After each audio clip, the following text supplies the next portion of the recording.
తాకట్లో ఉన్న మీ బంగారాన్ని విడిపించి ఆ రోజు ఆన్లైన్ రేటుకి కొంటాం. Sharma gold company. నమస్కారం, వెల్కమ్ టు సుమన్ టీవీ. నేను గీతాంజలి.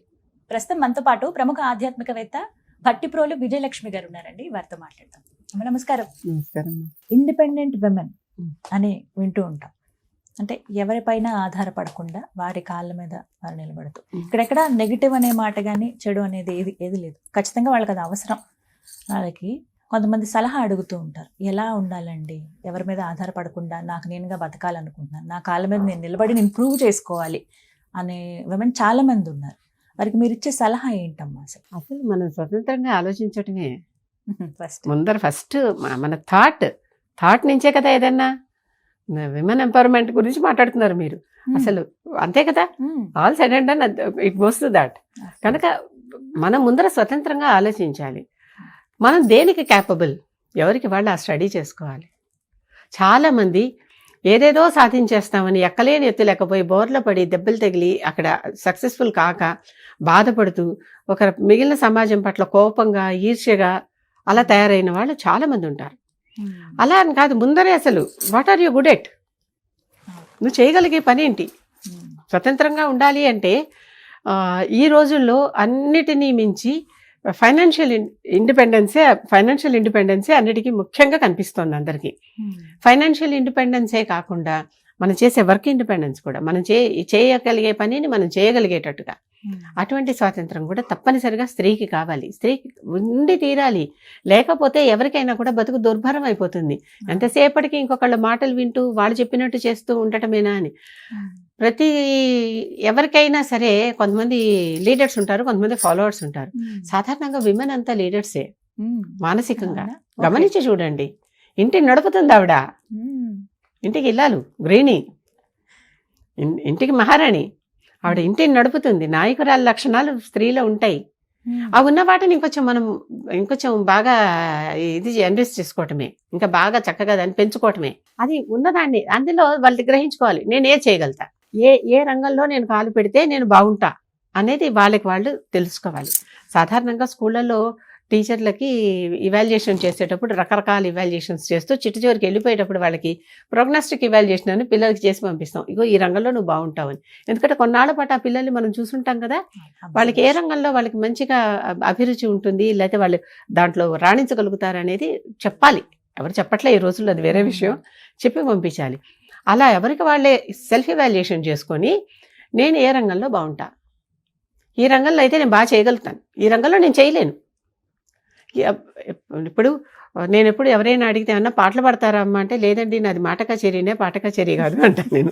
అంటే నాకు ఏది రాదు, నా బలం ఏంటో నా బలహీనత ఏంటో నాకు తెలుసు. ఎవరి బలహీనతలు బలాలు వాళ్ళు తెలుసుకుంటే వాళ్ళు తప్పనిసరిగా ఇండిపెండెంట్గా ఉండగలుగుతారమ్మా. తెలుసుకోవాలి. ఇండిపెండెంట్ థాట్ అది ముఖ్యం, చాలా ముఖ్యం. వాళ్ళు ఇండిపెండెంట్గా ఉండాలంటే ఏదైనా సరే ఆ పని ఇంకోళ్ళు చెప్పినా చేయొచ్చు, మనం నచ్చితే. నచ్చకపోయినప్పుడు ఎందుకు నచ్చలేదో చెప్పగలగాలి. ఫస్ట్ ఈ క్రమంలోనే కొందరు అనే మాట ఏంటంటే, ఎంత యాటిట్యూడో చూడండి. యాటిట్యూడ్ ఎవరికి ఉండదు? ఎవరి యాటిట్యూడ్ వాళ్ళకు ఉండాలి కదా.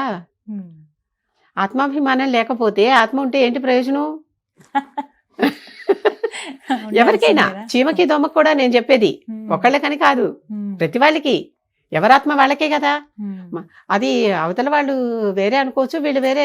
దానికి టైటిల్ ట్యాగ్ ఏం పెట్టుకున్నా, యాటిట్యూడ్ అనుకున్నా, ఆత్మాభిమానం అనుకున్నా, మరోటి అనుకున్నా, తప్పనిసరిగా మనల్ని మనమే గౌరవించుకోకపోతే ఎవరు గౌరవిస్తారమ్మా? మనల్ని మనమే గౌరవించుకోకపోతే. అందుకే కొంతమంది పాటలు పాడుతూ నేను అంతవాడిని ఇంతవాడిని, నేను నే పాపిని, నేను పరమనీచుడిని అని భజనలు పాడుతుంటారు. నాకు చిరాకు. మనం పాపలం ఎందుకు అయ్యాం? పుణ్యమే చెయ్యి. అప్పుడు నేను పుణ్యవతి నేను పాడుకో. పాపాలు ఎందుకు చేయాలి? నేను పాపినో నేను దుమ్మెత్తుకోవాలి. పాపాలు చేయకు. ఏవి పాపమో ఏవి పుణ్యమో నీ తెలివికి నీకు తెలిసినప్పుడు అవి చేయకు, ఇవే చెయ్యి. అంతే కదా. ఎవరైనా కొన్నిసార్లు ఇలాంటివి అంటే అన్ని ధర్మాల్లోనూ ఉంది ఇది. ప్రదక్షిణం చేసేటప్పుడు అదే చేస్తే పాహిమాం కృపయా దేవ శరణాగత వత్సల అని ఇవన్నీ చెప్పుకుంటూనే ఉన్నాం. కానీ చెప్పుకునేటప్పుడు వీలైనంత వరకు ఆ పాపాలు పరిహరించు, చేయకు. నీ బలం ఏంటో తెలుసుకో, నీ బలహీనత ఏంటో తెలుసుకో, నువ్వు చేస్తే తప్పులేంటో తెలుసుకో, ఎలా చేస్తే అవి ఒప్పులు అవుతాయో తెలుసుకో. నలుగురిని సంతృప్తి పరచగలగటం కూడా చాలా గొప్ప కెపాసిటీ అమ్మా. చాలా ఎవరు చేసినా చెప్పైనా తల్లి భార్య ఆ పనులు చేస్తున్నారు అక్కడ. అవునా? ఇంటికి ఇల్లాలంటారే వాళ్ళకి ఇంట్లో ఉన్న అందరినీ సంతృప్తి పరచాల్సిన బాధ్యత వాళ్ళది ఉంటుంది. తప్పనిసరిగా. అది తను తేలిగ్గా ఎలా చేయగలదు? ఉన్నదాన్నే ఇది అదే అన్నట్టుగా వాళ్ళని మరిపించి ఎలా చేయగలదు అది? ఇదే నీకు కదా, నీకు ఎల్లో షర్ట్ అంటే చాలా ఇష్టం కదా అని వాడికి ఎల్లో లేకపోయినా ఆ రోజు మన దగ్గర ఎల్లోనే ఉంది, మరి ఏం చేస్తాం, అది వేయటం అనమాట. ఇవన్నీ ఇప్పుడు మీరు దీన్ని ఎట్లా తీసుకున్నా ఇదంతా కూడా ఇండిపెండెంట్ నేచరేనమ్మా. మన ఇంటిని మనం నిర్వహించుకోగలగటం. ఎప్పుడు కూడా ఇల్లాలకి ఇంటిని నిర్వహించుకునే స్వాతంత్రం పూర్వకాలంలో బాగా ఉండేది, ఇప్పుడు లేదు చాలా వరకు. వీళ్ళు ఏం చేస్తున్నారు, డిపెండ్ అయిపోతున్నారు. చాలా వరకు పనులు పంచుకుంటూ పనులు చేయాలి అనే దాంట్లో పనులు పంచుకుంటూ డిపెండ్ అయిపోతున్నారు. అలా డిపెండ్ అయిపోవటం వల్ల ఏమవుతుంది, కొన్ని చోట్ల అసలు వీళ్ళు పెట్టట్లా. పొద్దున పూట నువ్వు లేవాలి, ఇది చేయాలి, పంచుకుంటున్న వర్క్ డివిజన్ వచ్చేసింది కదా, కనుక వీళ్ళకి ఆ వర్క్ లో ఇండిపెండెన్స్ ఎక్కడుంది? బౌండరీస్ ఉంటుంది ప్రతిదాని. నువ్వు బయట నుంచి ఏమైనా వస్తే నువ్వే తీసుకురావాలి, వాళ్ళు తెచ్చేవే వీళ్ళు చేయాలి. మనకి ఇంకోటి ఏదైనా ఇష్టమైతే అది తెచ్చుకునే సౌకర్యమో ఓపికో తీరుకో వీళ్ళకుండదు. అలాంటప్పుడు సర్దుకోవాల్సిందే, తప్పదు. ఒకప్పుడు ఇంటికి ఎవరొచ్చినా ఆదరించే హక్కు ఇల్లాలకు ఉండేది. ఇప్పుడున్న ఇల్లాలకి ఇంటికి ఎవరొచ్చినా ఆదరించే హక్కు ఉందో లేదో నాకు కొంచెం సందేహం కొంతమంది విషయంలో. ఆ తర్వాత ప్రతివారు ఎప్పుడు కూడా ఫైనాన్షియల్లీ ఇండిపెండెంట్గా ఉండటం చాలా అవసరం అని నా అభిప్రాయం. అది తన సంపాదనే కావక్కర్లా, భర్త నుంచి కూడా నేను ఎందుకో ఇంత పని చేస్తున్నా కనుక నాకు కొంచెం డబ్బు నాకు పాకెట్ మనీగా నాకు కావాలి, నాకు స్వతంత్రంగా నేను ఖర్చు పెట్టుకునేలాగా నాకు కావాలి అని చెప్పి తీసుకోవచ్చు. ఉద్యోగం చేస్తే మన జీతమే మనకు వస్తుంది. అది తప్పనిసరిగా నాకంటూ నాకు ఒకటి ఉండాలి నిధి అనేది. ఒకప్పుడు కాలంలో పూర్వకాలంలో వరకట్నాలు తర్వాత వచ్చి దోచుకున్నారు ఆడవాళ్ళని, కానీ అంత స్త్రీ నిధి అని ఆడపిల్లలకే స్త్రీధనం అని ఇచ్చేవాళ్ళు. ఆ డబ్బు ఆడపిల్లదే, ఆడపిల్ల తన ఇష్టం వచ్చినట్టు ఖర్చు చేసుకోవచ్చు. పుట్టింటి వారి ఇంటి నుంచి అత్తింటి వారికి వచ్చేటప్పుడు వరకట్నం కాదప్పుడు స్త్రీధనం అని ఇచ్చేవారు. ఆ స్త్రీధనాన్ని నెమ్మదిగా వరుడు తరపు వాళ్ళు తీసేసుకుని వరకట్నం చేసేసారు. ఆ తర్వాత రకరకాల పరిస్థితులు మారిపోయినాయి. ఇప్పుడు వరకట్నాలు పోయి ఎదురు కట్నాలు, ఆ కట్నాలు ఈ కట్నాలు కూడా అన్నీ వచ్చేసినాయి. నా ఎడ్యుకేషన్ లోన్ నువ్వు తీరుస్తావా, అలా అయితే చేసుకుందాం అనే పరిస్థితులు కూడా రకరకాలుగా.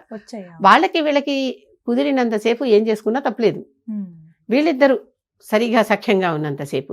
లేకపోతేనే ఈ సమస్య వస్తుంది. స్త్రీ ఇండిపెండెంట్గా ఉండాలంటే మాత్రం ఫైనాన్షియల్ ఇండిపెండెన్స్ ఉండడం తప్పనిసరి అనేది నా భావన.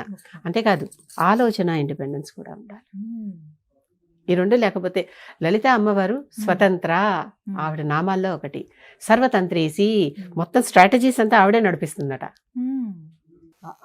ఆవిడ సర్వతంత్రాలు చేయగలిగినటువంటి శక్తి గలది. అటువంటి లేకపోతే ఇంత ప్రపంచాన్ని ఆవిడ ఎలా నడిపిస్తోంది, మనం ఒక చిన్న ఇల్లు నడిపించడానికి ఆలోచిస్తుంటే. కనుక స్త్రీ ఎప్పుడు స్వతంత్రంగా ఉండాలి, సర్వతంత్రాలని నిర్వహించగలిగేదానిలాగా ఉండాలి. అలా మనల్ని మనమే తీర్చిదిద్దుకోవాల్సిందే. ఎవ్వరు నేర్పరు.